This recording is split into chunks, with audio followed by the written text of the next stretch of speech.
Big breaking news for new upper primary. হ্যাঁ, যারা B Ed DEd সবার জন্য এটি খুশির খবর, কিন্তু পুরোটাই শুনতে হবে। ব্যাপারটা কি, অন স্ক্রিন তোমরা যেটা দেখতে পাচ্ছ সেটা 12 তারিখে কলকাতা হাইকোর্টে একদম লাইভ, ইউটিউবে লাইভের একটা স্ক্রিনশট নিয়েছি। এই দিন 12 নভেম্বর একটা কেস ছিল যে প্রত্যেক বছর যেহেতু প্রাইমারি টেট হচ্ছে, মানে হতে শুরু করেছে, একই রুলস এনসিটিই অনুযায়ী প্রতি বছর আপার প্রাইমারি নিতে হবে। তাহলে আমাদের আজ আপার প্রাইমারি কেন হচ্ছে না? এই নিয়ে কি হয়েছে, পক্ষ বিপক্ষ কি বলেছে, সরকারি উকিল কি বলেছে, তারপরে ক্যান্ডিডেটদের উকিল কি বলেছে, সুদীপ দাশগুপ্ত, সমস্ত কিছু আলোচনা করব। এবং আরও নতুন কিছু কথা রয়েছে। এর আগে প্রায় 10-15 দিন আগে আমি এটা নিয়ে একটা ভিডিও করেছিলাম যে আপার প্রাইমারির শূন্যপদ কিন্তু আসছে। যাই হোক, কী বলছে দেখো। এনসিটি গাইডলাইন থাকলেও উচ্চ প্রাথমিকে প্রতি বছর কেন টেট হবে না রাজ্যে, তা নিয়ে এবার স্কুল সার্ভিস কমিশনের কাছে জবাব তলব করল কলকাতা হাইকোর্ট। দক্ষিণ 24 পরগনা বাসিন্দা সোমেন সরকার সহ মোট 5 জন মামলাকারী দাবি, এনসিটি গাইডলাইন অনুযায়ী উচ্চ প্রাথমিক স্তরে প্রত্যেক বছর টেট আয়োজন করা বাধ্যতামূলক। এই গাইডলাইন থাকা সত্ত্বেও পশ্চিমবঙ্গে প্রত্যেক বছর আপার প্রাইমারি টেট হয় না কেন?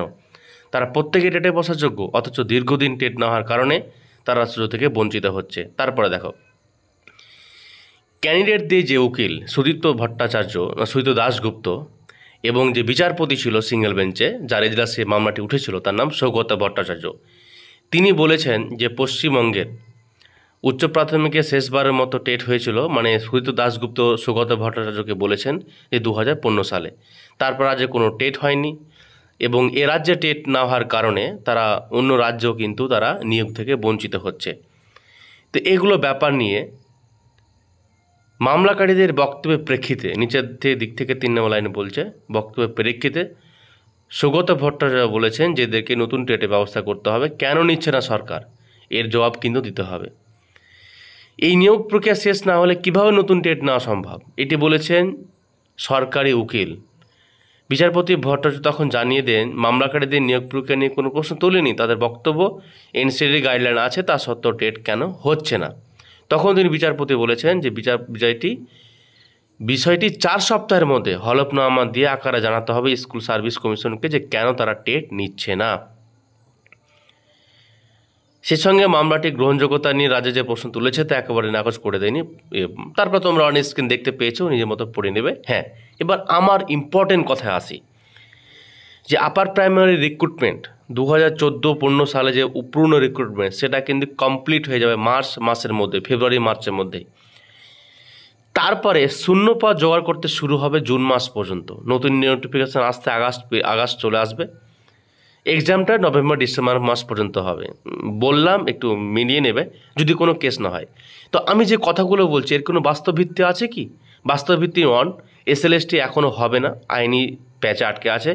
বিএডরা ক্ষুব্ধ, কারণ প্রাথমিক থেকে বাদ পড়ে গেছে। একটাই রাস্তা হচ্ছে, জটিলতা মিটে গেছে, এখন আপার প্রাইমারি কোনো জটিলতা নেই। একটা রাস্তা, নতুন করে আপার প্রাইমারি নির্বাচন আগে, যে বিধানসভা নির্বাচন আছে 2026-এ, তার আগে একটা রাস্তা যে আপার প্রাইমারি রিক্রুটমেন্ট করতে হবে। ঠিক আছে, এখন হয়তো অনেক অট্টহাসে হাসবে, ব্যঙ্গাত্মকমূলক কথা বলতে পাবে, কিন্তু রংচঙেমূলক কথাবার্তা আমি ইউটিউব চ্যানেলে বলি না, বাস্তবভিত্তিকে সামনে রেখে বলি।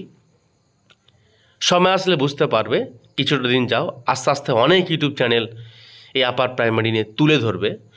কলকাতা হাইকোর্টের যে কেসটা হিয়ারিং ছিল 12 নভেম্বর, আমি তার আগেই বলেছিলাম আপার প্রাইমারি যে ফেব্রুয়ারি মার্চের মধ্যে কমপ্লিট হয়ে যাবে, তারপর ভ্যাকান্সি কালেক্ট, তারপর নোটিফিকেশান। কিন্তু নিয়োগের কথা আমি বলিনি, আমি এক্সাম নোটিফিকেশানের কথা বলেছি। কারণ নিয়োগ এ রাজ্যে কবে হবে এক্স্যাক্ট টাইম আমরা কেউ বলতে পারবো না। তবে যেহেতু 10 বছর ধরে আপার প্রাইমারি হয়নি, এটা নিয়োগ হয়ে গেলেই নতুন আপার প্রাইমারি কিন্তু আসছে। তোমরা চোখখান খুলে রাখবে। Are the sure success YouTube চ্যানেলটা যদি তোমাদের ভালো লেগে থাকে, সাবস্ক্রাইব করবে, শেয়ার করবে, পাশে থাকা বেল আইকনটা অন করে দেবে। Thanks for watching this video. Keep watching, keep learning, take care and bye. জয় হিন্দ।